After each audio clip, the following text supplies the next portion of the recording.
நண்பர்களே நமஸ்காரம். இன்னைக்கு அதிசயமான ஒரு வாழைப்பழ சீப்பை பற்றி நம்ம பார்க்க போகிறோம். வழக்கமாக வாழைப்பழ சீப்புன்னா ஒரு 16 பழம், 18 பழம், 14 பழம் இப்படி தான் இருக்கும்.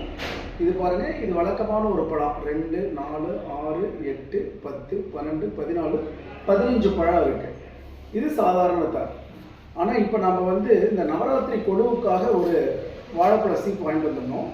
இங்கே பாருங்கள், 2, 4, 6, 8, 10, 12, 13, 14, 16, 18, 20, 22, 24, 26, 28 பழங்க. 28 பழம் ஒரே சீப்பில் இருக்குங்க. இது ஒரு பெரிய ஆச்சரியமான ஒரு விஷயம். 28 பழம் இது வரைக்கும் நானே பார்த்ததில்லை. இதை உங்களோட பகிர்ந்துக்கணும்னு ஆசைப்பட்டேன். இது பூம்பழம், வாழைப்பழம், இந்த மாதிரி 28 பழம் ஒரே சீப்பு இருக்கிறது இப்போ தான் நான் பார்க்குறேன். வணக்கங்க.